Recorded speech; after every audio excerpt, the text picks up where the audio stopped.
ചാലക്കുടിയിലെ beauty parlour ഉടമ ഷീല സണ്ണിയെ വ്യാജ ലഹരി കേസിൽ കുടുക്കിയ സംഭവത്തിൽ പ്രതി നാരായണദാസിന്റെ ഹർജിയിൽ ഹൈക്കോടതി എക്സൈസിന്റെ മറുപടി ആവശ്യപ്പെട്ടു. എക്സൈസ് വ്യാജമായി പ്രതിചേർത്തുവെന്ന് ചൂണ്ടിക്കാട്ടിയാണ് നാരായണദാസ് ഹൈക്കോടതിയെ സമീപിച്ചത്. കുറ്റകൃത്യത്തിൽ പങ്കില്ല എന്നും ഉദ്യോഗസ്ഥർ തന്നെ വേട്ടയാടുകയാണെന്നുമാണ് നാരായണദാസിന്റെ വാദം. എസ് ശ്രീകാന്ത് കൊച്ചിയിൽ നിന്ന് നൽകുന്നതിന്റെ വിവരങ്ങൾ. ശ്രീകാന്ത്, ഈ കേസുമായി ബന്ധപ്പെട്ടുകൊണ്ട് ഇപ്പോൾ ഈ പ്രതി പറയുന്ന കാര്യങ്ങൾ അതിൽ കഴമ്പുണ്ട് എന്ന് കോടതി കരുതുന്നുണ്ടോ? ഇപ്പോൾ എക്സൈസിനോട് ഒരു മറുപടി ആവശ്യപ്പെട്ടിട്ടുണ്ടല്ലോ കോടതി.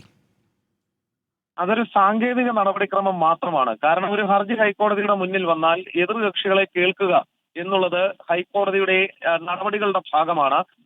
അതേ തുടർന്നാണ് ഇപ്പോൾ എക്സൈസിന് ഒരു നോട്ടീസ് അയച്ചിട്ടുള്ളത്. എക്സൈസ് ഇനി അവരുടെ മറുപടി സമർപ്പിക്കും. സ്വാഭാവികമായും നിലവിൽ എക്സൈസിന്റെ അന്വേഷണം പോകുന്ന സാഹചര്യം കണക്കിലെടുത്താൽ ഈ നാരായണദാസിനെ ചോദ്യം ചെയ്യേണ്ട ആവശ്യമുണ്ട് എന്ന് തന്നെ എക്സൈസ് മറുപടി നൽകാനാണ് സാധ്യത. വൈകാതെ അവർ അത് നൽകും. ഒരുപക്ഷെ നാളെ തന്നെ നൽകാനുള്ള സാധ്യതയുണ്ട്. കാരണം വ്യാഴാഴ്ച നാരായണദാസ് തങ്ങൾക്ക് മുൻപാകെ ഹാജരാകണം ചോദ്യം ചെയ്യലിന് എന്ന് എക്സൈസ് ആവശ്യപ്പെട്ടിട്ടുണ്ട്. ഒരു നോട്ടീസും നൽകിയിരുന്നു. ഇതേ തുടർന്നാണ് ഇയാൾ ഹൈക്കോടതിയെ സമീപിക്കുകയുണ്ടായത്.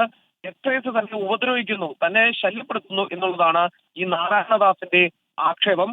എന്തായാലും എക്സൈസ് ആണ് ഇനി ഇക്കാര്യത്തിൽ ഒരു മറുപടി നൽകേണ്ടത്. ആ മറുപടിക്കനുസരിച്ച് കോടതി തീരുമാനമെടുക്കും. ശരി, എസ് ശ്രീകാന്താണ് വിവരങ്ങൾ നൽകിയത്. 24 റൗണ്ടപ്പിൽ ഇനിയൊരു ഇടവേള.